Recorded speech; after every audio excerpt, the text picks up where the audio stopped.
de Isaías, capítulo 66. E vamos ler apenas o verso primeiro. Isaías 66.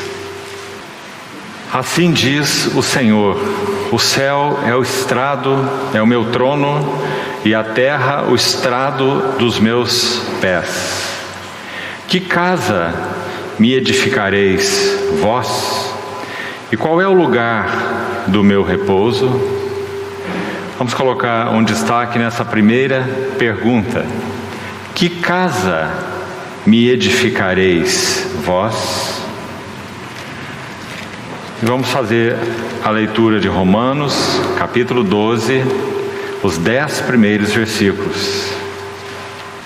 Romanos 12, versículo 1.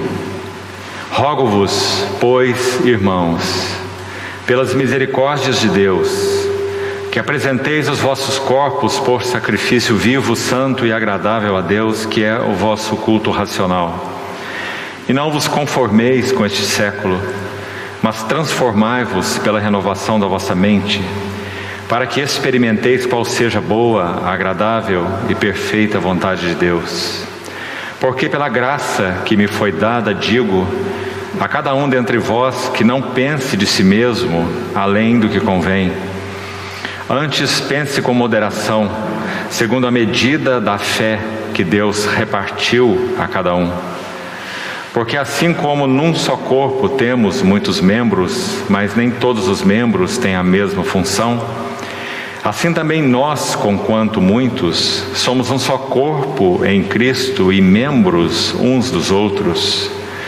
Tendo, porém, diferentes dons segundo a graça que nos foi dada. Se profecia, seja segundo a proporção da fé. Se ministério, dediquemo-nos ao ministério. Ou que ensina, esmere-se no fazê-lo. Ou que exorta, faça-o com dedicação. O que contribui com liberalidade. O que preside com diligência. Quem exerce misericórdia com alegria. O amor seja sem hipocrisia. Detestai o mal, apegando-vos ao bem. Amai-vos cordialmente uns aos outros com amor fraternal, preferindo-vos em honra uns aos outros. Querido Pai Celestial, confiamos na provisão bondosa da Tua parte para esse último passo que daremos juntos nesse tempo em torno da Tua Palavra. Sê misericordioso conosco, estenda a Tua mão, revigora-nos, capacita-nos para continuarmos ouvindo a Tua Palavra. E assim semeia no nosso coração aquilo que o Senhor tem desejado fazer, completando aquilo para o que o Senhor nos reuniu nesses dias. Confiamo-nos a Ti, Senhor, em Tua fidelidade e provisão. Dá-nos unção do alto para receber, guardar, entender, ouvir a Tua palavra. Em nome de Jesus oramos. Amém. Queridos irmãos, vamos buscar dar esse passo final da maneira a mais didática e a mais objetiva possível, buscando sempre entendermos o caminho do Senhor para nós nessa manhã e nesse último tempo. Mais uma vez, os irmãos veem que há uma pergunta, agora no livro de Isaías, que menciona o assunto da casa de Deus. E essa pergunta de Isaías 66, que casa me edificareis, vós? Ela foi utilizada por Estevão, quando pregava aquela mensagem diante de autoridades, no capítulo 7 de Atos, chamada a defesa de Estevão. Então ele inicia desde Abraão e vai mostrando como que o propósito de Deus sempre foi ter uma casa na terra. Então ele fala sobre Abraão, os patriarcas peregrinos, vai a Moisés, vai a José, antes a José, vai a Moisés e segue. Vai a Davi, vai a Salomão. Então ele cita Isaías com essa pergunta: que casa vós poderíeis me edificar. Então o contexto literal, exato, é esse. Isaías e Estevão, usando todos esses textos, ele está dizendo que não há nenhuma casa física, material, na terra, que poderia conter o Deus dos céus. Porque os céus são meu trono, e a terra é o estrado de meus pés. Bem, esse é o contexto literal, para que fique bastante claro para nós, mas não é o sentido mais amplo em que aplicaremos o versículo. Nós aplicaremos esse versículo no sentido de um desafio que é respondido no Novo Testamento. Então coloquemos a pergunta assim: que tipo de casa, que qualidade de casa vós me edificareis? Então nós poderíamos primeiro elaborar uma primeira dificuldade. Em primeiro lugar, foi o Senhor Jesus quem disse: eu edificarei a minha casa, a minha igreja. Refletindo as palavras de Provérbios 9:1 que nós já comentamos. A sabedoria, que em Provérbios é personificada, edificou a sua casa e lavrou as suas 7 colunas. E também já vimos quais são as 7 colunas, expressas na sabedoria do verbo de Deus: pura, pacífica, perdoadora, tratável, plena de misericórdia, imparcial, sem fingimento. 7 colunas. Essa sabedoria, com S maiúsculo, executou o trabalho necessário para que a casa de Deus pudesse ser edificada. Ao concluir a sua obra após o tetelestai, está tudo consumado, por causa do selo da aprovação de Deus sobre esta vida, então os grilhões da morte não puderam segurá-lo, porque seria impossível que ele fosse retido por ela. Palavras de Pedro em Atos 2. Então, após a ressurreição, o Senhor não fica peregrinando por aí. Ele dá testemunho em 40 dias, 10 vezes, a pessoas individuais e a grupo de pessoas, para então treiná-los a respeito de uma nova realidade. Já que o livro de Atos começa dizendo especificamente isso, que o Senhor apareceu-lhes durante 40 dias, falando com eles as coisas concernentes ao reino de Deus. Está vendo essa frase? Então o Senhor estaria treinando-os para, me permita essa expressão, embora eu não seja um dispensacionalista, mas o Senhor estaria treinando esses discípulos para uma nova dispensação, uma nova etapa, uma nova fase. Então, ele estaria com eles falando sobre as coisas do reino de Deus. Bem, quando esse testemunho, 10 aparições, cada uma delas merece ser estudada, porque o Senhor tem lições muito preciosas em cada uma das aparições, a pessoas individuais ou a grupos de pessoas. 10 vezes. E 10 na Bíblia fala de pleno testemunho. 2 mãos cheias. 10. Pleno testemunho. Então ele deu pleno testemunho da sua ressurreição e do valor dela, do significado dela, e ascendeu. Quando ele ascende, ele recebe do Pai a promessa do Espírito, Atos 2, a pregação de Pedro, o dom, no singular, do Espírito, que para o Filho significava a coroação de sua obra. Então ele recebe do Pai o dom do Espírito Santo, mas ele faz algo com isto, digamos assim. Deixa eu explicar um pouquinho mais isso. O que seria Jesus no trono receber o Espírito Santo? Nós usamos a palavra coroação. Quando o Senhor Jesus cumpre cabalmente a sua obra, ele reserva para si, por mérito, veja essa palavra, irmão, aquilo que então ele pôde conquistar por causa de sua vida obediente. Ele mereceu a posição que assumiu.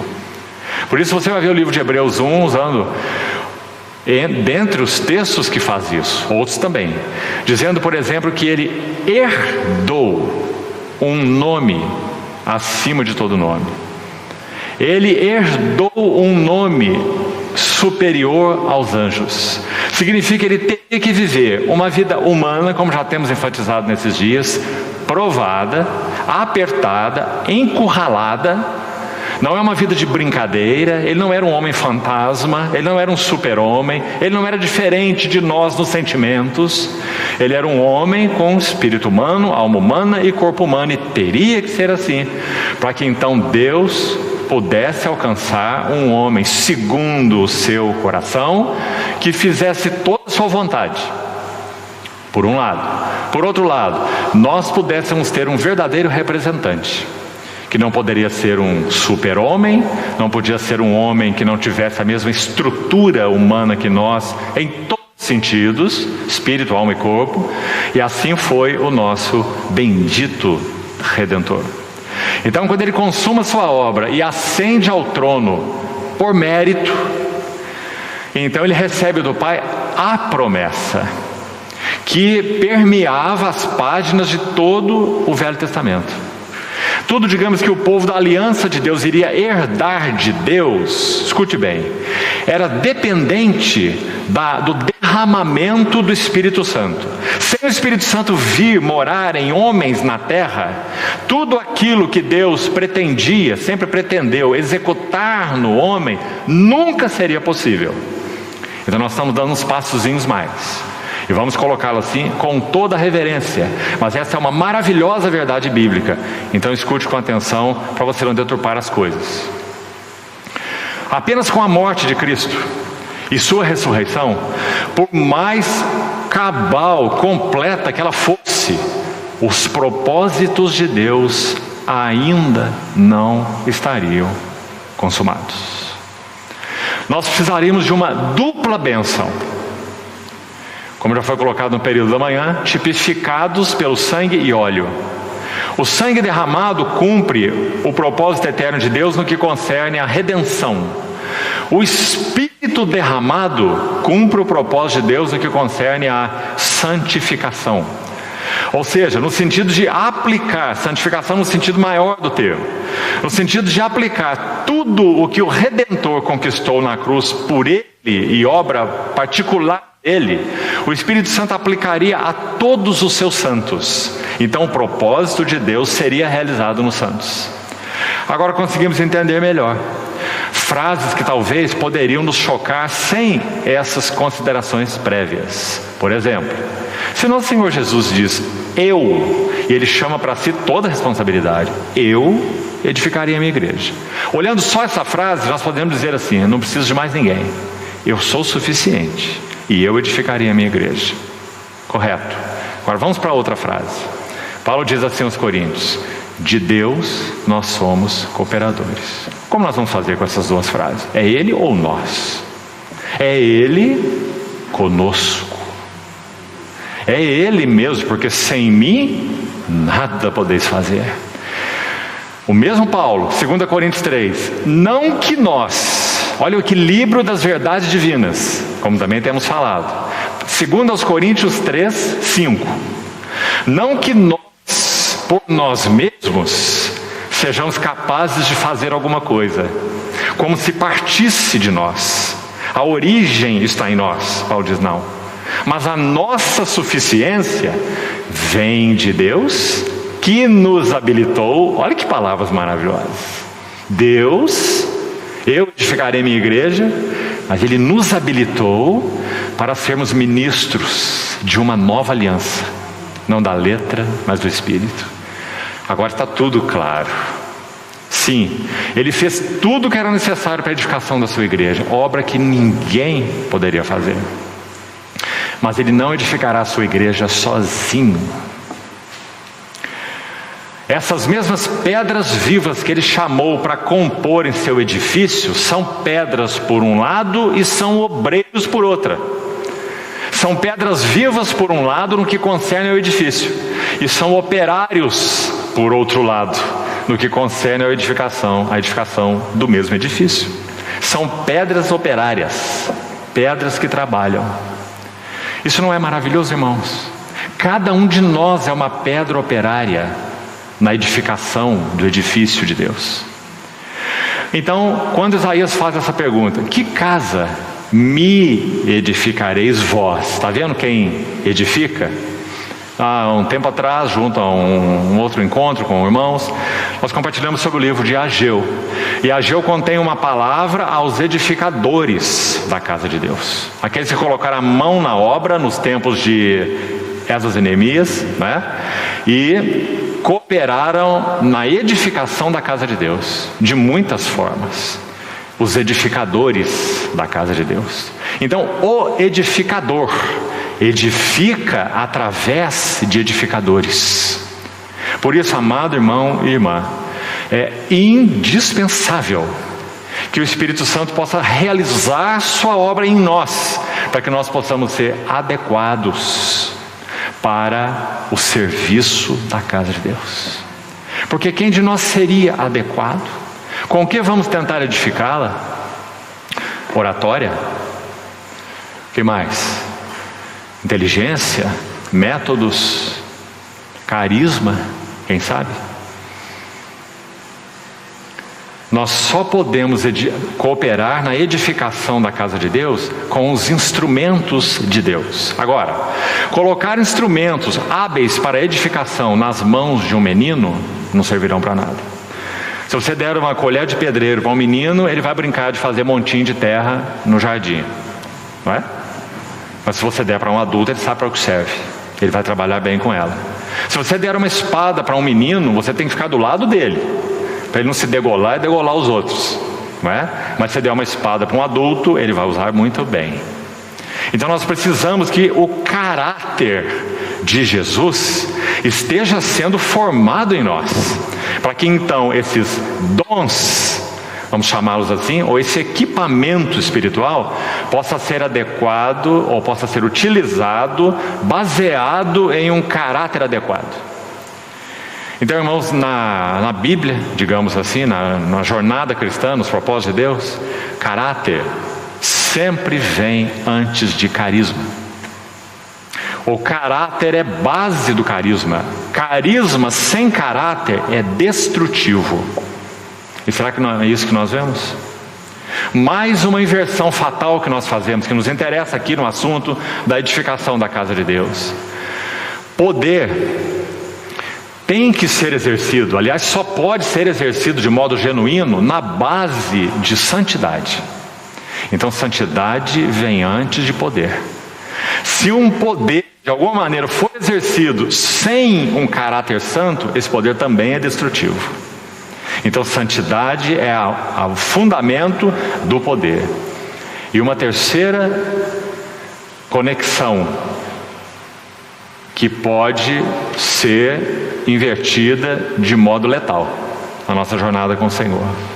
O fazer, ele sempre virá depois, ou como consequência, do ser. Então observe, vou repetir os irmãos. Primeiro, caráter, e então carisma. Primeiro, santidade, e então poder. E primeiro, ser, e então fazer. Já dizia uma irmã também do século passado, uma serva do Senhor, madura nele: toda verdadeira obra de Deus emana ou flui da vida. Se não há realidade dele formado em nós, realidade experimental, realidade de conhecer sua vontade, realidade de estar aos seus pés, toda obra é espúria, fogo de palha. Então, amados irmãos, a pergunta permanece: que casa me edificareis vós? Se nós fomos incumbidos de tão elevada missão, e é uma maravilhosa, magnífica, tremenda e terrível, tudo isso junto, missão. É assim que Paulo a encarava. Ele encarava seu ministério cristão como sendo algo sublime, não havia para ele nada que se comparava a isso. Atos 20, 24, por exemplo, para citar esse lado. Em nada considero a minha vida preciosa para mim mesmo. Em nada. Contanto que eu complete a minha carreira e o serviço, ministério, incumbência que eu recebi do Senhor Jesus para testemunhar o Evangelho da graça de Deus. Então essa sublimidade, como Paulo viu, o serviço cristão. O serviço cristão é a coisa mais sublime com a qual nós possamos nos envolver nessa terra. Porque Deus tem uma casa aqui na terra. E o desejo, a ânsia do seu coração é edificar essa casa. Juntamente estáis sendo, olha o gerúndio aí, o processo. Estáis sendo edificados para a habitação de Deus no Espírito. Efésios 2 e Efésios 3, para que sejais tomados de toda a plenitude de Deus. Irmãos, é com isso que Deus está envolvido. E nós estamos envolvidos com o quê? No coração, nas afeições. Mais uma vez, não estou dizendo que nós temos que parar tudo o que fazemos e servir em tempo integral, usemos essa expressão. Antes do tempo integral, temos que ter um coração integral, um coração conquistado. Não são todos que têm tempo integral, e nem isso é necessário, mas todos devemos ter coração integral, para aquilo que o Senhor nos tem dado como missão. E que missão? Agora, se Paulo considerava essa missão gloriosa, ele também considerava essa missão, me permito usar o termo, terrível. Paulo nunca perdeu o senso de reverência diante daquele que o incumbiu. Ele o chama até mesmo de o seu juiz. A mim, em Coríntios 4, a mim muito pouco se me dá de ser julgado por vós ou por qualquer tribunal humano, mas quem me julga é o Senhor. Está vendo como Paulo vê o Senhor? Não só como aquele que me amou, o bondoso Salvador, aquele que me deu essa sublime missão, aquele que foi ao meu encontro como um fariseu, enganado, extraviado, confuso quanto aos propósitos do Senhor. Maravilhosa graça. Mas eu também estou servindo diante dos olhos dele. E repetindo, ele diz: a mim muito pouco se me dá de ser julgado por vós ou por qualquer tribunal humano, mas quem me julga é o Senhor. O que se requer, no mesmo contexto, 1 Coríntios 4, o que se requer de cada um dos despenseiros é que cada um deles seja encontrado fiel. Lembra-se, irmão? Agora para Timóteo, quando ele está concluindo a carreira: eu combati o meu bom combate, completei a minha carreira e guardei a fé. Já agora a coroa da justiça me está reservada, a qual o Senhor, reto juiz, me dará naquele dia. Então você vê que equilíbrio precioso esse. Uma missão sublime, cheia de graça. Por outro lado, nós estamos cooperando e respondendo àquele que julga retamente. Que palavras temos usado, que atitude, estilo de vida temos assumido, porque nós não edificamos a casa de Deus apenas com a boca, não é? Nós cooperamos na edificação da casa de Deus com as nossas vidas. Então, que estilo de vida vivemos, que tipo de relacionamento temos, quando as pessoas olham para nós, o que veem. Sabe, irmão, uma das coisas lindas da vida cristã é que, embora isso tudo seja verdade, nós não vivemos nos policiando. Os irmãos já pensaram que agonia seria essa? Que coisa horrorosa. Nós andarmos como filhos de Deus o tempo todo, digamos assim, olhando para dentro aqui do nosso ser, com a nossa camisa aberta aí o tempo todo. Olha o que eu sou, o que eu falei, o que eu faço, o que eu não faço, o que eu fiz, o que eu não fiz, o que eu devia fazer e não fiz. Não é? Isso é um inferno. Graças ao Senhor, porque nós vivemos a vida cristã assim. Em Ti, Senhor. Veja onde está o foco. Porque em Ti está o manancial da vida. E na Tua luz, nós vemos a luz. Tudo que Ele quiser mostrar a respeito de nós, em mínimos detalhes, Ele o fará não por introspecção nossa. Autoexame. Não caia nessa armadilha, para você não viver uma vida cristã mórbida e perder toda a realidade dela. A essência da vida cristã é olhando firmemente para Jesus, o autor e consumador da fé, porque nele há vida e luz. Em Ti está o manancial da vida, e essa vida é luz. Salmo 36, 9. E o que João diz no seu primeiro capítulo, no seu evangelho? A vida estava nele, e a vida era a luz dos homens. Não é maravilhoso, irmão? Isso faz com que a vida cristã realmente seja algo leve, rico, cheio de graça. Não é um autoexame, um autopoliciamento.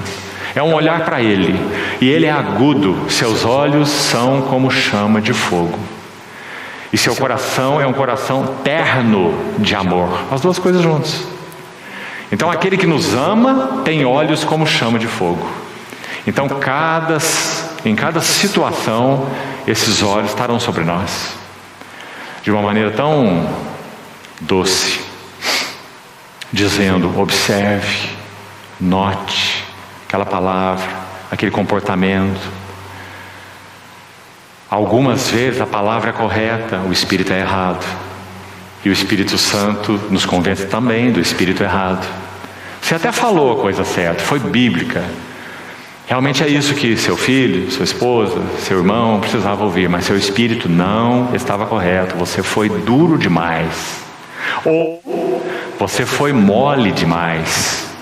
Você atuou como um político, ao invés de usar a espada adequadamente. Quem pode nos convencer dessas coisas, irmão? Vamos fazer a pergunta de Paulo, que ele também fez. Paulo de novo escrevendo aos Coríntios. Quem é idôneo para essas coisas? Quem, porém, é suficiente para essas coisas? Você é, irmão? Eu também não. Tomai sobre vós meu jugo, aprendei de mim. Eu sou manso e humilde de coração. Então, graças ao Senhor por esse discipulado a Cristo que temos. Então, se respondemos a essas coisas, o que vai acontecendo conosco? Nós vamos sendo equipados, preparados para sermos seus cooperadores na edificação da casa de Deus. Essa palavra cooperadores é muito, muito preciosa para nós, né? E muito exata, porque o operador é Deus. Operador só tem um, mas cooperadores devem haver muitos. Me lembra uma frase de Jonathan Edwards, esse irmão usado no século XVIII, durante o chamado Grande Despertamento Evangélico. Uma frase dele sobre um texto, na verdade, sobre graça eficaz. Um tema que os que se chamam calvinistas, quando ouvem essa palavra, riem até de orelha a orelha, né? Graça eficaz. E Jonathan Edwards era um irmão que, digamos, professava também essa, me permita a expressão, linha teológica. Só que ele era bastante diferente de uma boa parte deles, dada a sua profunda devoção ao Senhor. Então, ele designou graça eficaz assim. Escute o que ele disse. Na graça eficaz, nós não somos meramente passivos. E nem Deus faz uma parte e nós fazemos o restante.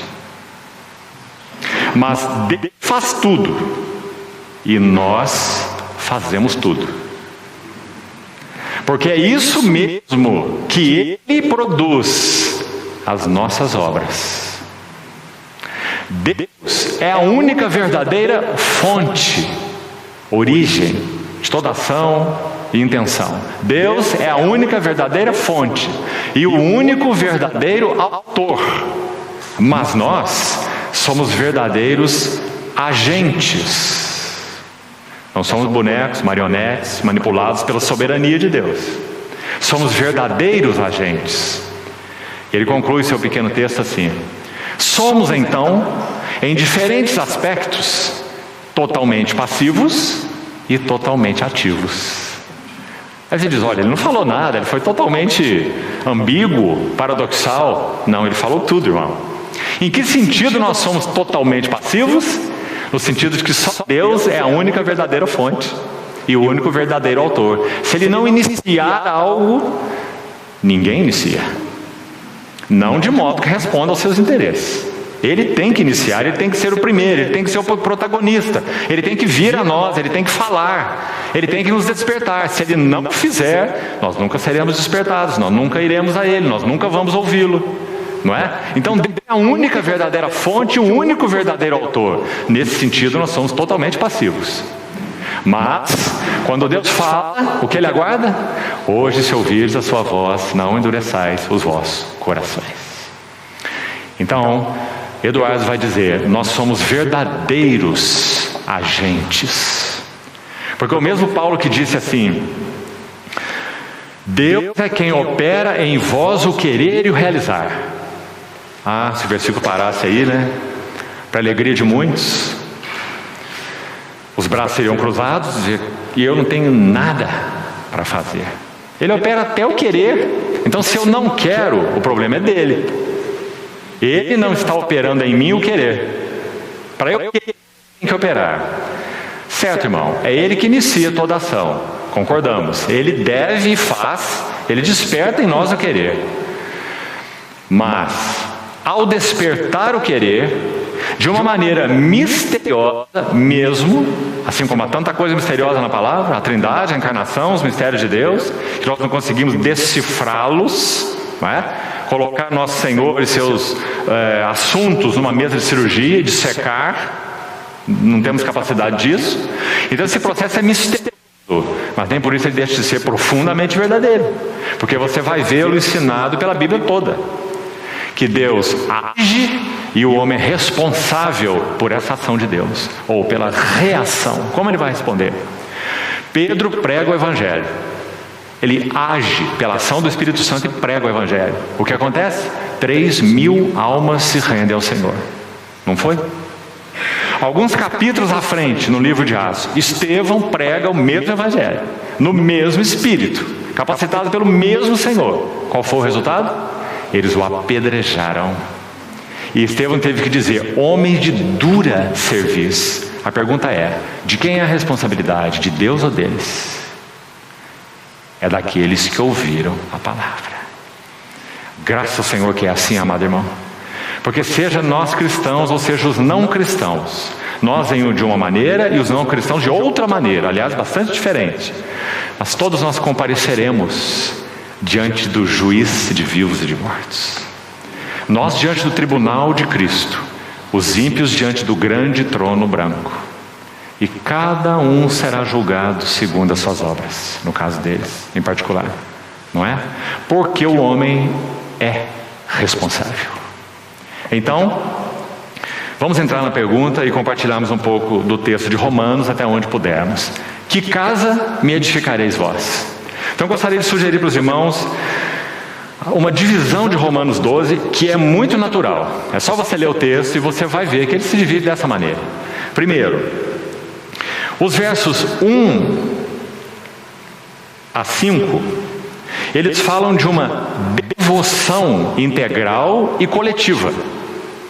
Está aí mais um texto que é aplicado, e ele pode ser aplicado assim, de maneira individual, mas ele tem uma ênfase coletiva. Então, se for o caso de aplicá-lo individualmente, a minha consagração, eu apresentar o meu corpo a Deus como sacrifício vivo, está tudo correto. Nós acabamos de ouvir nosso irmão compartilhando essa manhã sobre isso. Está totalmente correto. Mas a ênfase desse texto, nós vamos ver, ela não é individual. É muito evidente. Paulo está usando os termos todos no plural, vossamente, não é? O vosso culto racional. A ênfase do capítulo 12 está no verso 5. E veja, não é individual. Olha aí. Assim também nós, quanto muitos, somos um só corpo em Cristo e membros uns dos outros. Esse verso 5 é chave em Romanos 12, porque o assunto de Romanos 12 é coletivo. Me permita reforçar mais uma vez. Então nós vamos dividi-lo assim. Romanos 12 de 1 a 5 fala de uma devoção integral. Se quiser usar a palavra consagração, é a mesma coisa. Uma devoção integral e coletiva. Então é por aí que nós vamos entrar. É um chamado de Deus para uma devoção da Assembleia. Um chamado de Deus para uma devoção coletiva, não apenas a minha, não apenas a sua. É claro que se não houver devoção individual, nunca haverá devoção coletiva, não é? Isso é um fato, mas pense aqui, uma coisa, irmão. Admitamos, se nós estamos reunindo uma assembleia local com 60 irmãos, dentre esses 60 irmãos, nós temos 15 irmãos que realmente vivem uma vida de devoção ao Senhor. Os outros 45... não. Temem o Senhor, têm uma vida cristã razoável, mas não se pode dizer que são pessoas devotadas ao Senhor em seus corações. E nós sabemos que isso é muito normal em todas as assembleias. Então uma pergunta: essas 15 pessoas devotadas ao Senhor nessa assembleia, elas são capazes de trazer para essa assembleia a direção do Senhor, o entendimento da palavra do Senhor, a palavra profética, como nós falamos ontem, conduzir essa assembleia, ensinar essa assembleia no que significa devoção coletiva ou não? Sim. Sim. Então, graças ao Senhor por isso. O que o Senhor busca em cada uma das suas assembleias é que irmãos que têm conhecido o Senhor e devotado os seus corações, eles sejam pioneiros no caminho celestial e possam conduzir a assembleia a uma devoção coletiva. Isso vai envolver muita coisa, conforme nós vamos buscar examinar hoje até onde for possível. Se o Senhor me conceder graça, se algumas linhas gerais puderem ser traçadas, você poderá meditar para você mesmo. Então vejam quais são essas linhas. Vamos começar pela devoção integral e coletiva. Não vamos analisar esse texto porque nosso querido irmão já o fez tão bem no primeiro período da manhã. Só vou destacar algumas palavras e os comentários não serão necessários. Primeiro, rogo-vos pela misericórdia de Deus. Paulo escreveu, irmão, 11 capítulos até aqui. E digamos, ele colocou todos esses 11 capítulos dentro de um título. E o título é As Misericórdias de Deus. Que misericórdias são essas? É só você ler os 11 capítulos de Romanos. Nós éramos extraviados, nós éramos ímpios, nós desconhecíamos o caminho da paz, não havia temor de Deus diante dos nossos olhos. Não há um só justo, não há quem entenda, não há quem busque a Deus. Esse é o pano de fundo, esse nós éramos. Então ele nos justificou, Romanos 3. E agora, sem lei se manifestou a justiça de Deus, testemunhada pela lei e pelos profetas. Justiça de Deus mediante a fé em Cristo, etc. Então a perdição, primeiro, assim é Romanos. Depois a justificação. Depois a imputação, então, aí dentro do capítulo de justificação mesmo. A justiça que foi imputada a nós pela fé, Romanos 4. Depois, Romanos 5, ele vai tratar dos dois homens que nós falamos ontem. Adão é um homem, Cristo é outro homem, ou estamos em um homem, ou estamos em outro homem, no sentido de realidade de vida, né? Se morremos para o primeiro, estamos vivos para o segundo, e no segundo, então Adão e Cristo. No capítulo 6 ele trata essa questão da morte de Cristo, que foi eficaz para todos que pertencem a Ele, no sentido de que eles também morreram.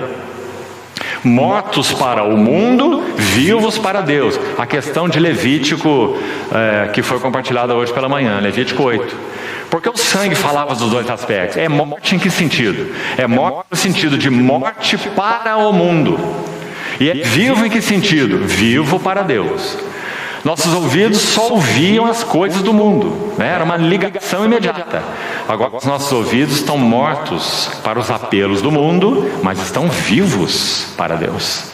E assim no que concerne as mãos, e assim no que concerne aos pés. Então, pelas misericórdias de Deus, nós somos chamados a apresentar nossos corpos. Capítulo 7 de Romanos, libertados da lei, para completar aí. Capítulo 8 de Romanos, habitados pelo Espírito Santo. Esse é o grande evangelho de Paulo, digamos assim. Desde a perdição até o Espírito de habitação. 8 capítulos. Então ele diz, você vê isso, você vê tudo isso, sua perdição, sua justificação, sua inclusão na morte de Cristo, você está separado de tudo que não é Cristo, você morreu com Ele, você está liberado da lei como caminho de santificação, e você é habitado pelo Espírito Santo, capítulo 8 de Romanos. Você vê, então o que te resta agora? Rogo-vos, por todas essas misericórdias de Deus, apresentem os vossos corpos como um sacrifício vivo, santo e agradável. Culto racional. Há um termo melhor para você entender essa frase. É serviço espiritual. Apresenteis vossos corpos para um serviço espiritual. Romanos 6 já nos diz que nós éramos antes servos do pecado. E oferecíamos os membros do nosso corpo como instrumentos da iniquidade. Não é assim? Mas agora, lá naquele capítulo, Paulo vai dizer, agora oferecei-vos a Deus como ressurretos dentre os mortos, e os vossos membros como instrumentos de justiça. porque o pecado não mais terá domínio sobre vós. Esse é o significado de termos morrido com Cristo. O pecado não tem mais domínio. Ele pode buscar te abusar, te tentar, te atrair, mas o pecado não terá domínio sobre vós, porque não estáis debaixo da lei, mas sim da graça. Então, esse é o nosso serviço espiritual. Para isso nos apresentamos. O último passozinho rápido sobre isso, e vamos avançar. Devoção ou consagração é tanto um ato definido quanto um processo. Cada um de nós, amados irmãos e irmãs, e aqui especialmente os jovens, graças ao Senhor há tantos jovens aqui, nós carecemos de uma experiência definida de consagração. Quando de alguma maneira, por uma experiência ou outra, uma circunstância ou outra, um falar de Deus ou outro, Ele tem muitas maneiras, o Senhor vem atingir o nosso coração, com 10, 11, 12, 13, 14 anos de idade. O Senhor atinge o nosso coração. Esse foi o privilégio de muitos aqui pela misericórdia do Senhor. Ele atingiu o nosso coração. Então qual é a nossa resposta? Consagração é um ato definido. Quando nessas palavras simples de um adolescente, ele diz assim: Senhor, Jesus, eu te quero. Mostra-te mais para mim. Eu quero te conhecer mais. Eu quero conhecer o teu amor. Baseado nesse passo, o Espírito Santo encontra caminho para então abrir para nós o significado de nossa redenção, que também nosso querido irmão já compartilhou aqui. Então, de alguma maneira, o Senhor vai comunicar para esse adolescente jovem: você é meu, eu te comprei. Redenção. Cada jovem cristão que pela graça do Senhor teve o privilégio de se entregar bem cedo ao Senhor, de uma forma ou de outra teve essa experiência, na sua linguagem, mas a mesma experiência. Você é meu, eu te redimi. Então a consagração é um ato definido de entrega a Deus, mas a consagração também é um processo, ou seja, diariamente ela deve ser renovada. Por isso apresenteis vossos corpos como sacrifício vivo, santo e agradável. Nosso irmão já compartilhou, graças ao Senhor, aqueles fundamentos da consagração: o amor de Deus, a compra do mercado de escravos, a redenção e tudo que já foi falado, não é? Então, aqui está os 2 versículos de Romanos 12, tão conhecidos, versos 1 e 2. Agora eu vou chamar a atenção para uma nota aqui, que como eu disse, se nós demos a os versículos uma ênfase individual, nós vamos perder o importante. Nós vamos perder a sua ênfase que não é individual. Nós vamos perder a sua ênfase coletiva. Porque quando o Paulo fala sobre então essa entrega, essa consagração, o não vos conformeis com este século, que também você já sabe o que significa, o transformar pela renovação da mente, que também já falamos um pouco, ele vai dizer que experimenteis qual seja a boa, agradável e perfeita vontade de Deus. Aí você pode pensar assim, claro, ele tem que falar no plural, ele está escrevendo para uma igreja de vários irmãos, muitos membros, né? Então ele coloca no plural, porque ele está falando para um grupo de pessoas. Mas a aplicação dessas verdades é estritamente individual. Isso é um equívoco. Está falando de uma devoção coletiva, porque ele não perdeu o raciocínio, ele não perdeu de argumentos. Então no verso 3 você vai encontrar qual palavra? Olhe para sua Bíblia, por favor. Qual é a primeira palavra do versículo 3? Por quê? Então ele vai explicar o que falou nos versos 1 e 2.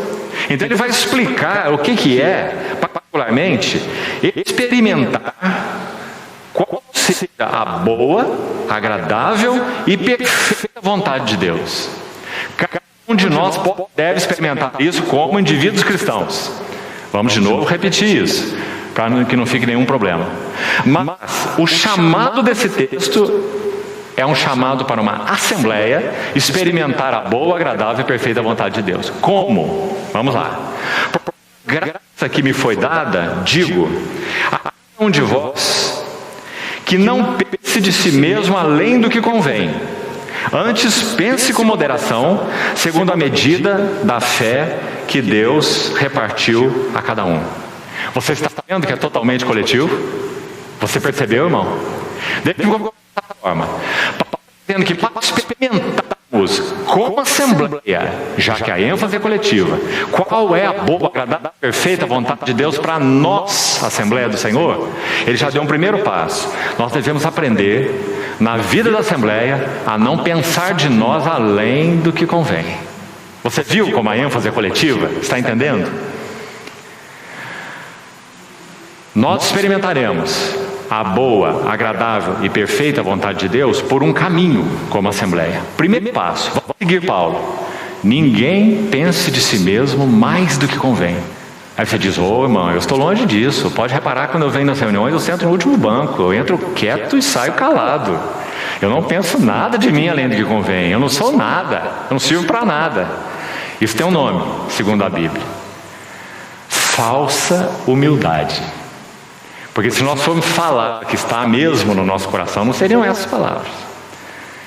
Se esse irmão soubesse essa pérola que Deus redimiu, eles iam contar mais comigo para todas essas coisas, não é? É isso que nós íamos falar, mas nós não somos tão honestos assim para falar essas coisas. Então não, irmão, eu imagino, irmão, eu sou só um servo aqui de segunda categoria, um capacho. Você já ouviu irmãos falarem assim? Eu sou um capacho, para todos pisarem em mim. Irmão, poucas linguagens são mais hipócritas do que essas. Então, Paulo está dizendo, vocês querem experimentar a boa, agradável e perfeita vontade de Deus? Primeiro passo. Ele não apenas diz, não pense de si mesmo além do que convém. Ele completa a frase. Vamos completar com ele. Pense antes com moderação. Então ele não só fala, não pense. Ele fala também, pense. Não é bonito, irmão? Então não pense além do que convém, mas pense com moderação. Permitam traduzir essa expressão por outra, que talvez nos ajude mais. Pense de você mesmo, diante do Senhor, com uma justa estima. Sabe por que isso é tão lindo, irmão? Porque nós não ficamos aí brincando com as coisas do Senhor, e nem brincando com a questão de influência sobre outros, e muito menos com a questão de autoridade espiritual. Nós sabemos aquilo que o Senhor tem feito em nossas vidas, e qual é o valor dessa obra preciosa, que é dele, mas ele tem realizado vasos, eu e você, e vocês. Então nós reconhecemos o valor, o significado dessa obra. Então nós pensamos sobre nós com justa estima, a tal ponto que nós não conseguimos nos desvincular dela. Vou te citar um exemplo. De novo, Paulo. O que você acha que Paulo quis dizer quando ele disse assim: ai de mim se eu não pregar o Evangelho? O que você acha que ele quis dizer? Que o seu Senhor estava lá com um porrete na mão de todo tamanho, olhando para ele, prega o Evangelho. Do contrário, não é? É isso que ele quis dizer? Nós sabemos que não. Nós sabemos que Paulo está dizendo, o meu coração é esmagado pelo amor de Cristo, e eu não sei fazer nada nessa vida que não seja pregar o Evangelho. Ai de mim, para nada sirvo se não pregar o Evangelho. Então Paulo pensava de si mesmo com uma justa estima. Entendeu, irmão? Você também, irmão, irmã, tem que ter uma justa estima sobre você. O que o Senhor tem realizado na sua história pessoal com Ele. Onde a navalha tem passado na flecha. Em que estágio você está? Em que aspecto da aljava Ele tem te introduzido? Se Ele já te pôs no arco, como e onde, em que sentido Ele quer disparar você? Em que esfera Ele quer usar você? Para que você não vá além e para que você não fique aquém. Não é maravilhoso isso? Isso é verdadeira humildade, irmão. Isso é verdadeira modéstia cristã. E como Paulo conheceu isso, não é? Ele fala muito sobre isso nas suas cartas. Até mesmo escrevendo aos Coríntios, quando ele fala sobre esse cuidado apostólico, ele fala que ele era cuidadoso, para não estar entrando em um terreno que ele entendia que o Senhor confiou a outros. Não era medida dele, era medida de outros. Não é? Porque Paulo tem uma justa estima. Qual era a medida dele? Sobretudo, ele entendia. Sua medida era os gentios. E se ele não tivesse uma justa estima, ele fosse um falso modesto, ele nunca diria assim, que ele era um apóstolo, um mestre, um evangelista, alguém que foi incumbido do Evangelho de Deus, de pregar aos gentios o Evangelho das insondáveis riquezas de Cristo. A mim, o menor de todos os santos, me foi dada essa graça. Então, a justa estima nos faz bons despenseiros. Esse é o ponto. Se não tivermos justa estima sobre nós, sobre o que Deus tem feito em nós, nós não seremos bons dispenseiros. Nós iremos macular o nosso serviço com essas coisas que não tem nada a ver com o trabalho do Senhor em nós. Subterfúgios, falsa humildade, o que mais? Falsa modéstia mesmo, né? Deixaremos de atuar naquilo que o Senhor nos tem confiado, porque não temos uma justa estima. Então, você está vendo que a ênfase é coletiva? Queremos experimentar a boa vontade de Deus em uma assembleia? Primeiro passo, que essa graça que nos foi dada nos leve a pensar de nós com moderação, com justa estima. E ela é baseada no quê? Aí temos essa expressão bonita que aparece aqui: medida da fé. Gostaria também de colocar de outro modo, para quem sabe traduzir melhor para nós. Fé, ou crer é o verbo, né? Fé é o substantivo. O verbo crer, na língua grega, quem sabe para você nunca mais esquecer. Todas as vezes que você pensar sobre fé, sobre crer, quem crer em mim será salvo, quem crer tem a vida eterna, crer é um vocábulo que João usa dezenas de vezes no seu evangelho. Crer significa isto: unir-se. Isso e apenas isso. Unir-se-á, com tudo que isso implica. Lançar-se em confiança sobre outro, isso é crer, não é? Então, vida de fé é vida de união com Cristo. Então, quando Paulo fala, como nós podemos pensar com uma justa estima e podemos então servir conforme a graça que nos foi dada? A graça dada a todos nós, não é? Mas cada um de nós serve não apenas pela graça. Nós servimos por causa da graça que foi dada a todos, mas cada um de nós serve em uma medida de fé.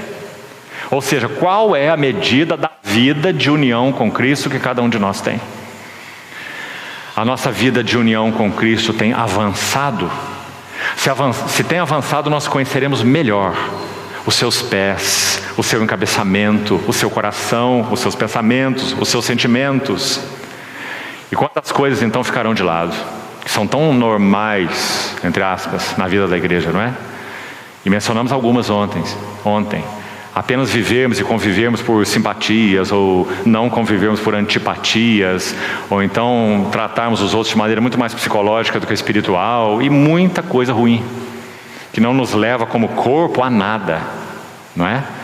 Nós precisamos servir, todos servimos pela graça, mas cada um de nós serve segundo a medida de fé. A medida da vida de união com Cristo. Então, continuamos seguindo Paulo. E essa ênfase imensamente coletiva. Verso 4. Porque assim como num só corpo, está vendo? Essa é a ênfase, não é um indivíduo.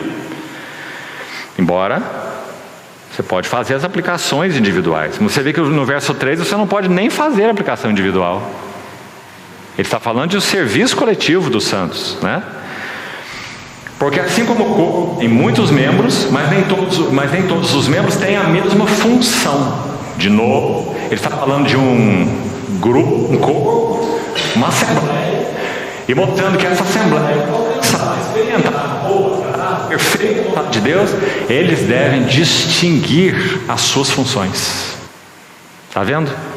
Então, nem todos têm a mesma função. Assim também nós, conquanto muitos, somos um só corpo e membros uns dos outros. Primeira sessão terminou aqui, versos 1 a 5.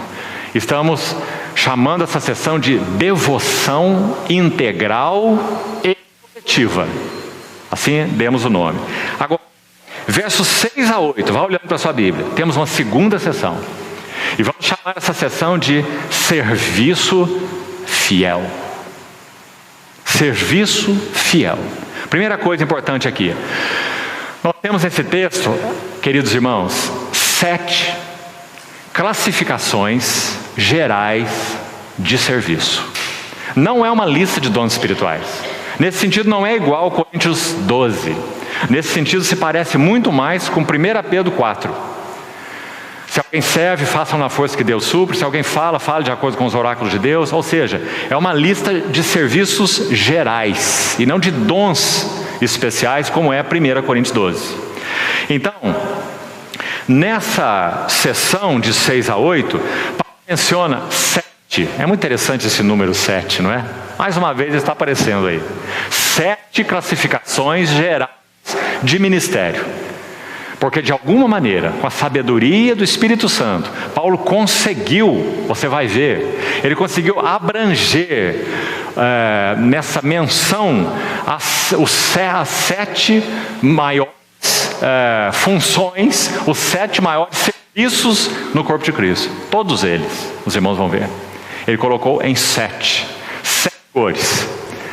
Ele está dizendo, esses são os 7 ministérios, os 7 serviços. De uma forma ou outra, você deve estar enquadrado.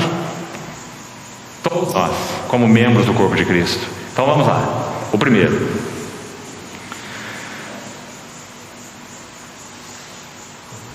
Verso 6. Tendo, porém, diferentes dons segundo a graça que nos foi dada. E aí você vai ver que esses dons, eles são serviços, como nós falamos, gerais, muito amplos, totalmente diferente de Coríntios 12. Então, esses dons, eles foram dados segundo a graça a cada um, que ele já tinha dito isso no verso 3, né? Pela graça que me foi dada. Então ele diz que essa graça concedeu esse equipamento. Equipamento para quê? 7 funções. A primeira, se profecia, seja segundo a proporção da fé. Se aqui no versículo 3 ele usou a expressão medida da fé, que nós já avaliamos, cada um de nós serve segundo a medida da nossa vida de união com Cristo, o quanto eu conheço dele, de seu coração, de seus pensamentos, o quanto dele tem sido formado em mim. Eu não posso ir além da vida de união com Cristo.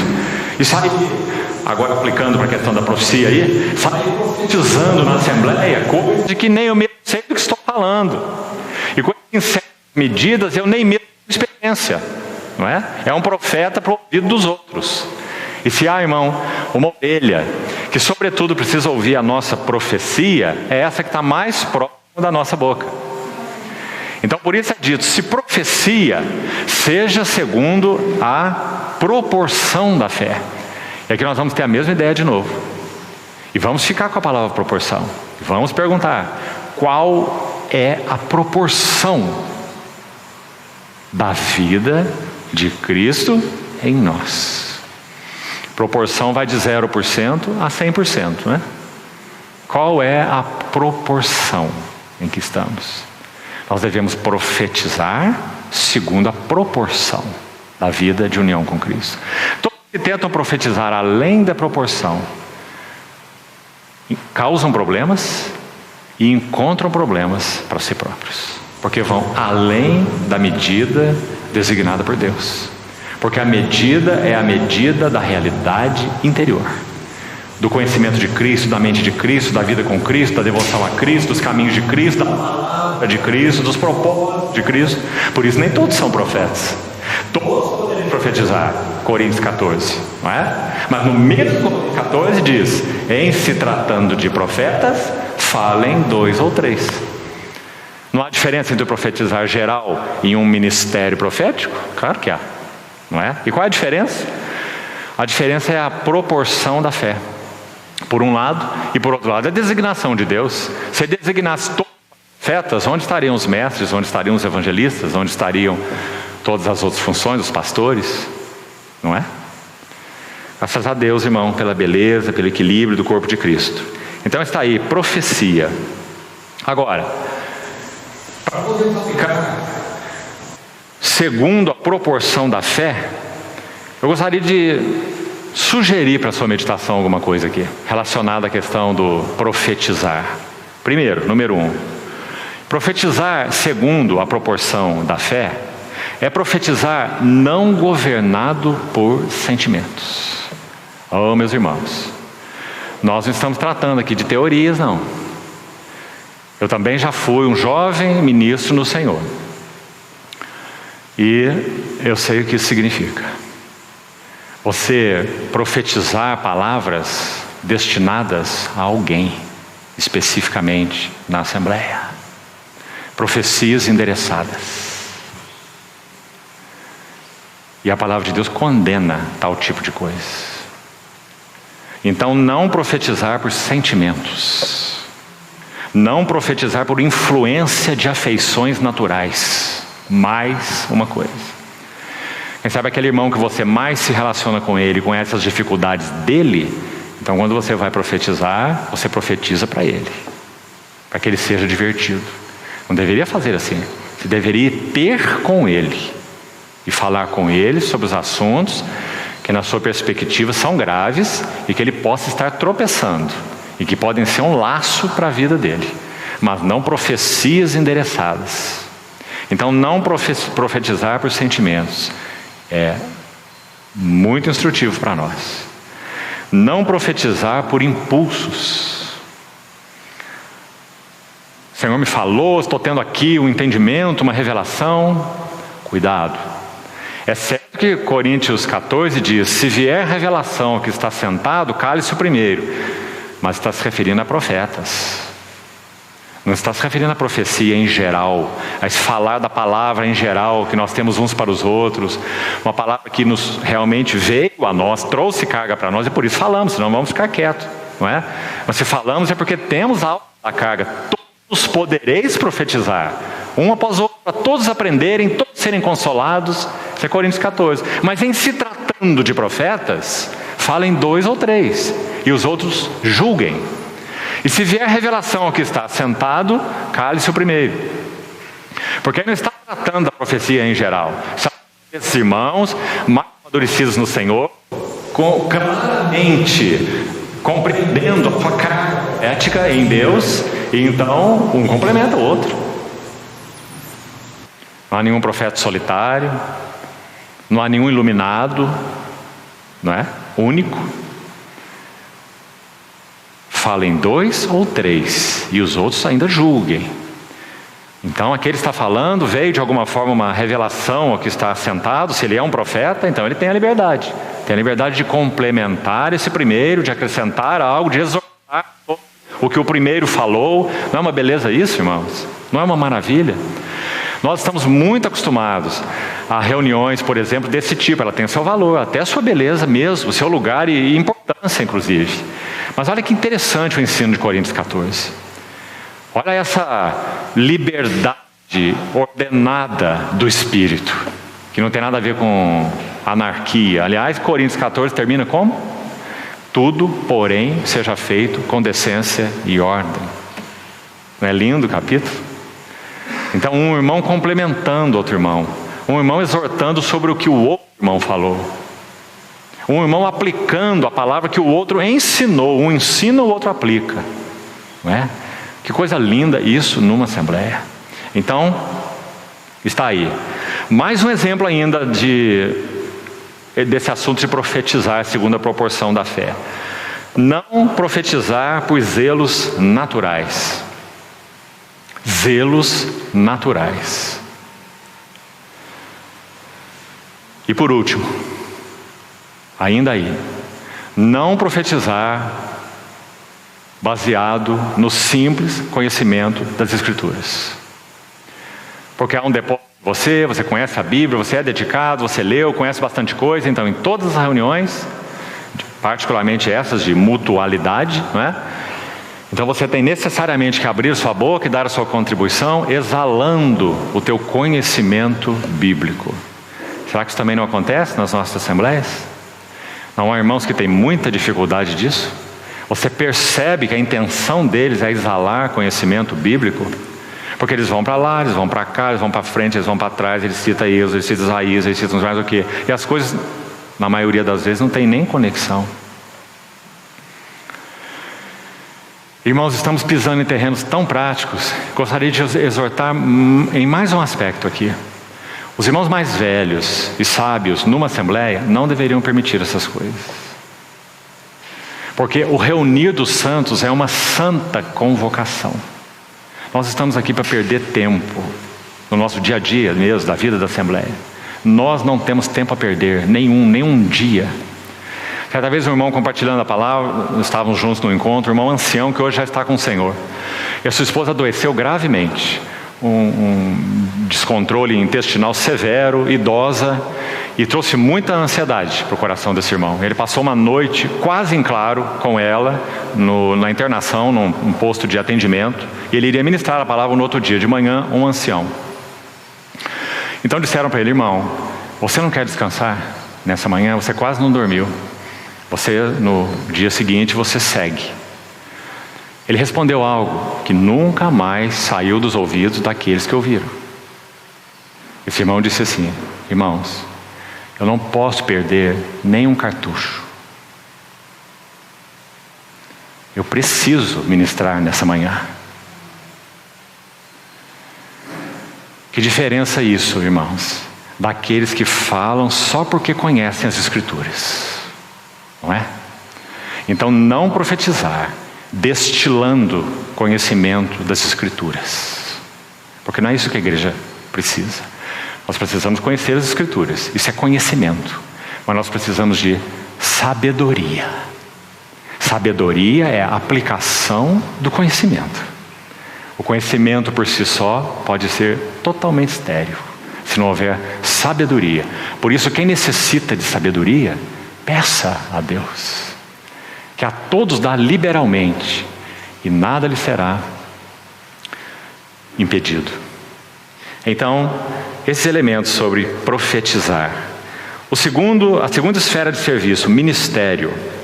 Vamos precisar passar mais rápido por esses itens. O Senhor nos dê pelo menos as linhas gerais. A palavra para ministério aí é aquela palavrinha diaconia, mas que não está se referindo ao serviço específico dos diáconos. Está sendo usado no sentido mais amplo dela. Tudo no serviço cristão é diaconia. Então você pode dizer assim: há uma diaconia da palavra, há uma diaconia das mesas, há uma diaconia dos pobres, há uma diaconia de aconselhamento, entendeu?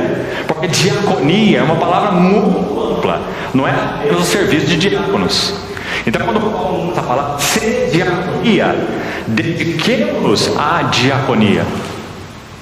Então ele está usando a palavra no termo amplo, serviço, como que perguntando: você tem entendido que serviço o Senhor tem te dado? Dedique-se ao serviço, por mais pequenino que você achar que é, dedique-se ao ministério, à diaconia. Irmão, a vida cristã é um ministério de pequenas coisas, não é? E que lindo é que seja assim. É tanto assim que aqueles discípulos, não só Pedro, mas particularmente ele, não pôde suportar um mestre de joelhos lavando os pés dos discípulos. Porque a vida cristã é um ministério de pequeninas coisas. E se nós estivéssemos mais atentos a elas, nós estaríamos mais avante na nossa experiência como assembleia. Porque nós seríamos irmãos e irmãs cuidando de pequenas coisas para o benefício e edificação de outros. Pequenos serviços. Então isso é diaconia. As coisas mais simples no corpo de Cristo. Agora, sabe o que é lindo aqui, irmão? Saiba você que nos anais dos registros celestiais, cada pequeno e simples ato que seja realizado em Deus e para a edificação do corpo de Cristo é registrado nos livros. Quando você termina o livro de Apocalipse, você não vê só o livro da vida, você vê que se abriram livros. Cada um dos pequenos serviços é registrado diante do Senhor para memorial daqueles que o executaram. Isso não é maravilhoso, irmão? Então, em outras palavras, não há nada pequenino no corpo de Cristo. Quando se trata do corpo de Cristo, tudo é valioso, tudo tudo é grande, tudo é significativo, tudo tem valor eterno. Então, uma palavrinha ainda sobre diaconia, para casais novos. Temos visto, irmãos, pela graça do Senhor, vários casais novos, aqui também tem alguns, que temos visto que esses casais têm encontrado um caminho de libertação na sua relação conjugal, porque aprenderam o caminho do serviço a outros. Antes eram cheios de picuinhas. Conhece essa palavra? Picuinha. Você não penteou seu cabelo hoje, não é? Os casais têm muito disso, não é? Milindres, arrepios, coisinhas, só bobagens, na maioria das vezes. E essas bobagens fazem um estrago na vida conjugal, principalmente quando acontece uma atrás da outra o dia inteiro, não é? E cobranças, e críticas, e coisinhas que não acabam nunca. Quantos casais encontram caminho de libertação quando aprendem a servir outros? E o motivo é muito simples: eles param de olhar para o próprio umbigo e começam a olhar para o que o Senhor olha, os outros, cuidando, apacentando, aconselhando, orando, andando juntos. Que coisa maravilhosa é essa? Então, irmãos, ministério também é um caminho de libertação. Também é um dos benefícios que obtemos quando servimos. Fostes chamados à liberdade, porém não useis da vossa liberdade para dar ocasião à carne. Antes, sede antes servos uns dos outros pelo amor. Não é maravilhoso? Encontramos liberdade no serviço. Gálatas capítulo 5, esse texto que citamos. Então, vamos avançar. Ensino. Aqui está outra classificação geral de ministério. Sobre ensino, gostaria de ilustrar com os irmãos com um versículo só, para podermos seguir. 1 Timóteo 5, gostaria que você abrisse. 1 Timóteo 5, Paulo exorta a assembleia, exorta Timóteo, não é? Aqui exorta a assembleia da qual Timóteo participava, que era a assembleia de Éfeso. Ele diz assim, 1 Timóteo 5,17: devem ser considerados merecedores de dobrados honorários. Aqui tanto significa provisão mesmo, provisão material, quanto significa honra, as duas coisas. Eles merecem provisão material e também merecem honra. Mas quem merece esse tipo de coisa? Vamos ler aí. Os presbíteros que presidem bem. E aqui, por enquanto, o que nos interessa é essa última frase: com especialidade. Veja aí. Os que se afadigam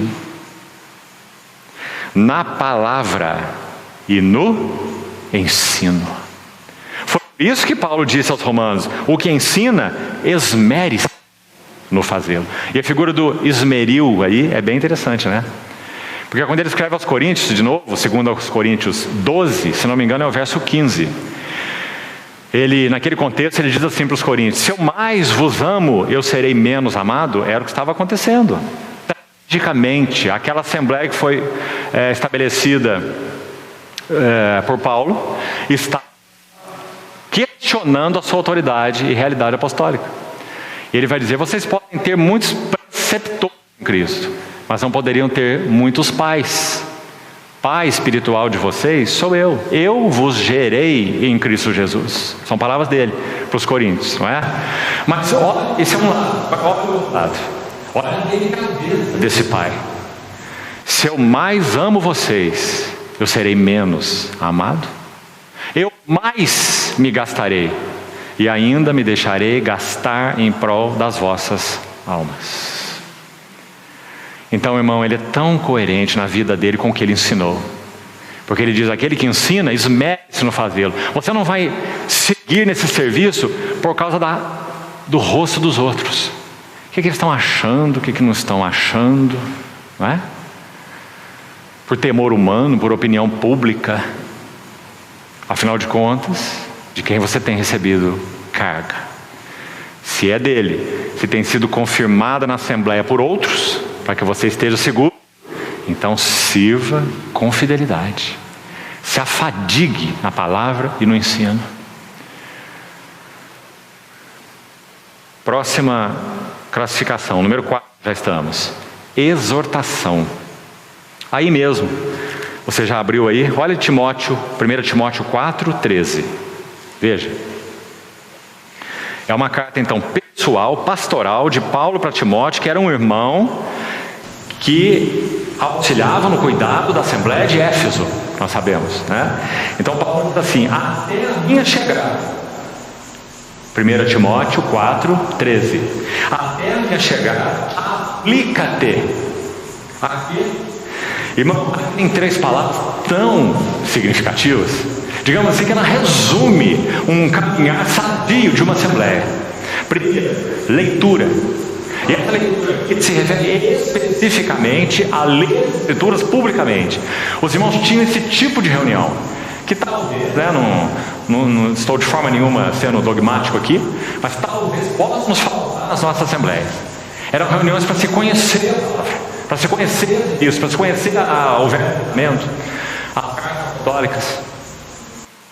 Então se reuniam para leitura pública das Escrituras. Então ele diz: Timóteo, a chegar, aplica-te à leitura. Os irmãos conhecem Deus, conhecem a mente de Deus, conhecem o propósito de Deus. Mas não só leitura, olha o equilíbrio, olha o tripé aí. Depois da leitura, temos exortação. Porque o risco de termos apenas a leitura é a cabeça se encher de conhecimento estéril. Então vamos fazer a leitura e vamos exortar uns aos outros. Cuidado com isso, irmãos. Prestemos atenção nisso, irmãos. O Senhor está nos falando aqui, irmãos, nesse e naquele ponto. Exortação. E qual é a última palavra? Ensino. É um equilíbrio santo, irmãos. Ler as Escrituras, exortar sobre as Escrituras lidas, e aquele trabalho de formiguinha, que é o trabalho do mestre. Ensinar, ensinar, ensinar, ensinar exaustivamente. Por isso Paulo diz: esmere-se no fazê-lo. Aquele que ensina. Ensinar, irmão, é sem dúvida um ministério sofrido. Mas nós não olhamos para nada do que se refere a esse sofrimento. Sabe por quê? Porque nós sabemos qual é o final da jornada, se formos fiéis. Porque podemos não ser fiéis. Se formos fiéis, o fim da jornada é: muito bem, servo bom e fiel. Foste fiel na tua medida, no pouco, mas foste fiel. Sobre o muito eu te colocarei. Entra no gozo do teu Senhor. Nós não devemos esperar gozo agora, enquanto servimos. Não. Nós devemos esperar dificuldades, problemas, quem sabe a antipatia de outros, até se é o caso. O irmão Sparks foi um dos ministros das convenções de Keswick. Já ouviu falar nelas? Quantos irmãos ministraram ali de grande peso espiritual? William Scroggie foi um deles. Convenções de Keswick. E eles tinham uma plataforma onde havia um versículo. E o versículo era assim: para que todos sejam um. Quando o irmão Alce Sparks começou a pregar sobre a dispensação do mistério e o novo homem da nova criação, eles o baniram do púlpito de Keswick. E sabe o que ele fez? Ele continuou indo a todas as convenções. E ele estendia sua mão para cumprimentar os seus companheiros. Eles não estendiam a mão para ele. O Senhor, sim, irmãos, pode nos reservar algo assim no seu serviço. Onde estarão os nossos olhos? Naqueles companheiros que hoje viram as costas para nós? Ou naquele que nos incumbiu de um serviço fiel? Aquele que ensina, esmere-se no fazê-lo. Número 4 já citamos. Exortação. Ensino número 3. Exortação número 4. E nós já lemos em 1 Timóteo. Leitura, exortação e ensino. E exortação, irmão, é um tema. Exortai uns aos outros cada dia durante o tempo que se chama hoje, para que ninguém seja endurecido pelo engano do pecado. Então, exortação é um serviço essencial na Assembleia do Senhor. Se nós pararmos de exortar uns aos outros, nós vamos parar de avançar no testemunho do Senhor. Então, vamos seguir. Número 5. E aqui tem um inusitado no meio. E o inusitado é contribuição. E o sentido dessa palavra é: o que contribui, faça com liberalidade. Essa palavra também tem outro sentido. Além de liberalidade, o termo significa também simplicidade. Então, irmão, o nosso Senhor considera que contribuir no corpo de Cristo é um ministério essencial. E nosso querido irmão falava sobre isso ontem pela manhã. No sentido de aprendermos a cuidar e a prover uns para os outros. Então, aquele que contribui, faça com liberalidade e com simplicidade. Não toque trombeta diante de si, não fique atuando como um contador do que você está dando, quando está dando, para quem está dando. Contribua com simplicidade e com liberalidade. Irmão, são 7 temas, e nós poderíamos gastar aqui menos uma reunião com cada um. Eu quero te falar algo sobre contribuição. A Bíblia ensina que o dinheiro em si mesmo, escute com atenção, em si mesmo o dinheiro não é neutro. Como nós, física, papel, coisa em si, moeda, é claro que ele é neutro. Ele é só um objeto, como é esse copo, não é? Mas esse copo, escute bem, ele não só uma energização maligna. Porque Satanás não tem interesse nesse copo d'água, mas ele tem interesse no dinheiro. Por isso o Senhor Jesus, quando falou do dinheiro, ele disse assim: não servir a 2 senhores. Ou servireis a Mamon, com M maiúsculo, que era um Deus, não é? Ou servireis ao verdadeiro Deus. Não pode servir a Deus e a Mamon. Você viu o que está acontecendo? Então o ensino da Bíblia é que o dinheiro é um instrumento que recebe uma energização maligna. E com isso ele tem capacidade de seduzir o nosso coração. Esse é o ponto.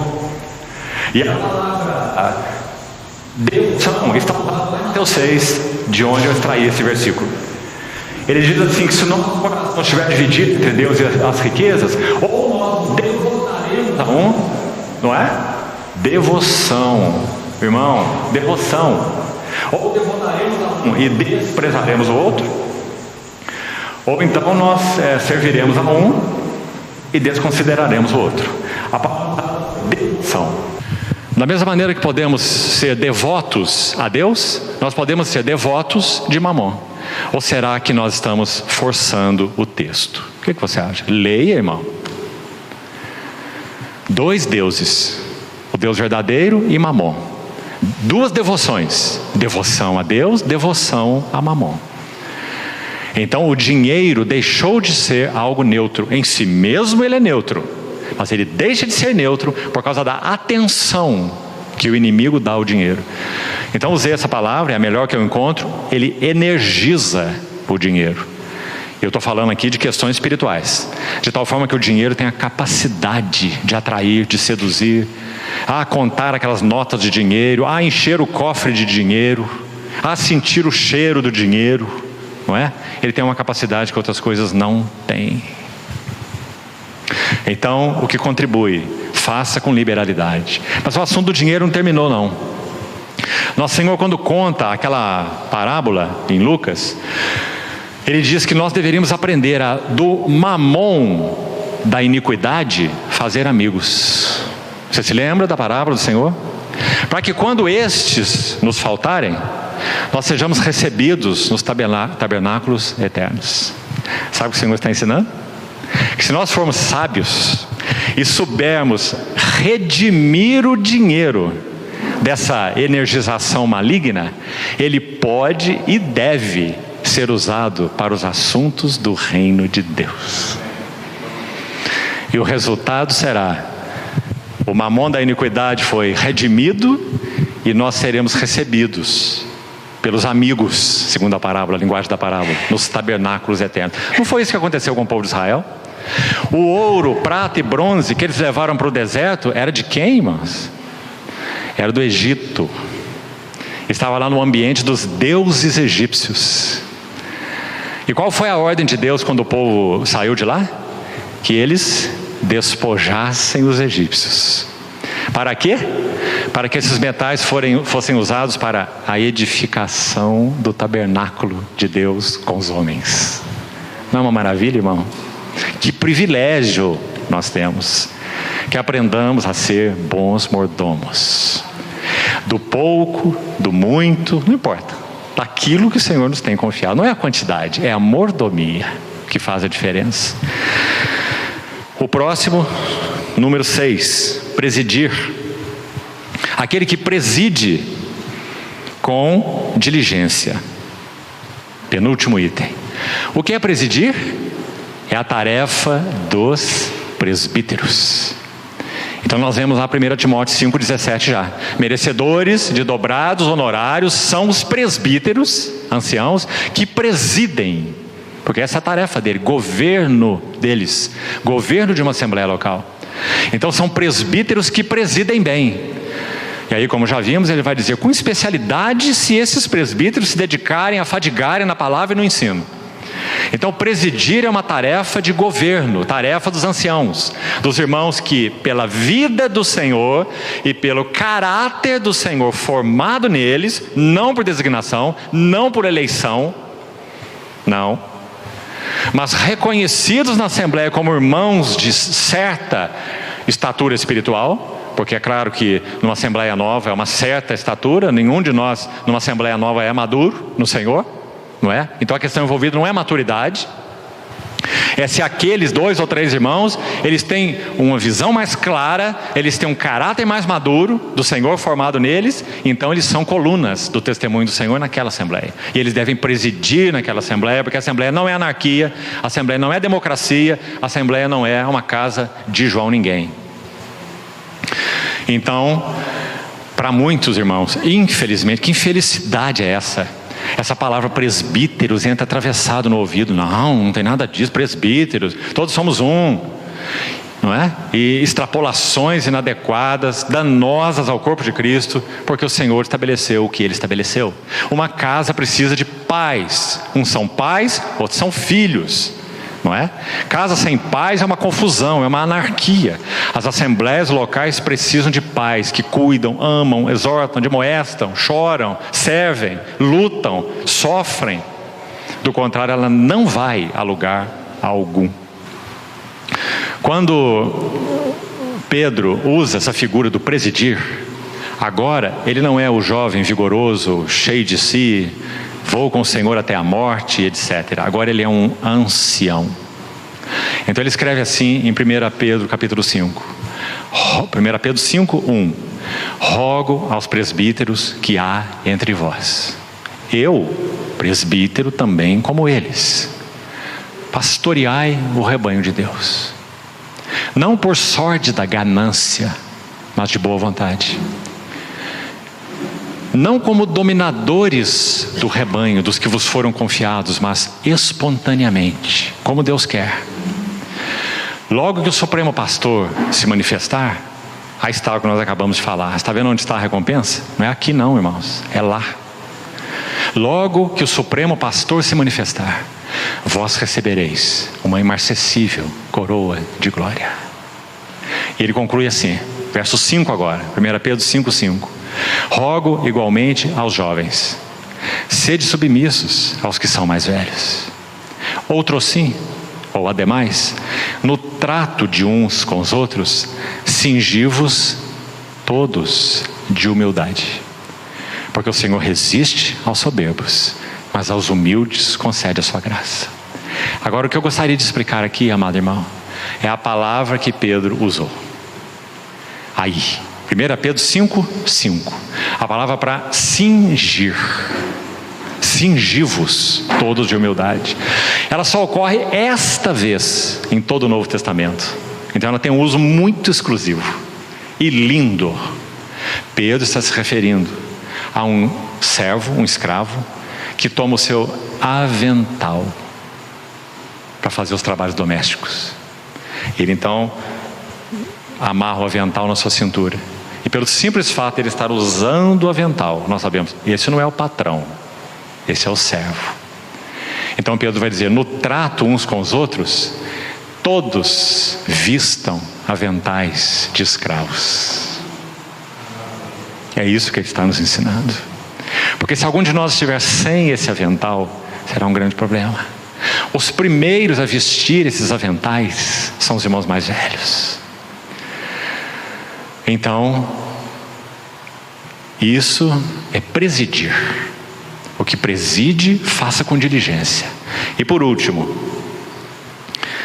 quem exerce misericórdia com alegria. E aqui está um termo tão amplo e tão bonito. Não há, irmão, uma só vez que eu leio esse texto que eu não me lembro de um fato. Vou concluir com ele. Nós conhecemos um irmão, sei que isso é verdadeiro sobre outros, mas a nossa experiência particular é com essa pessoa, que de alguma maneira tem do Senhor uma carga para um acolhimento extremamente diferenciado. Ele retira pessoas da sarjeta, bêbados, imundos, pessoas que não tomam banho há meses. Pega essas pessoas da rua, quando elas aceitam, claro, leva para sua casa, dá um sabonete para elas e diz assim: você tome um banho aí até acabar o sabonete. Ele diz que o cheiro dessas pessoas é tão horrível que se elas não gastarem o sabonete todo, ninguém consegue ficar com elas dentro de casa. Então ele diz: gaste o sabonete inteiro e se lave. E a partir daí ele segue o trato com essas pessoas, vendo o que elas querem, buscando ganhá-las de alguma maneira. Você quer ser ajudado? Você quer mudar de vida? Nós temos irmãos que cuidam de lugares de atendimento para pessoas que querem se internar, onde você vai ouvir a palavra de Deus, você vai receber ajuda espiritual.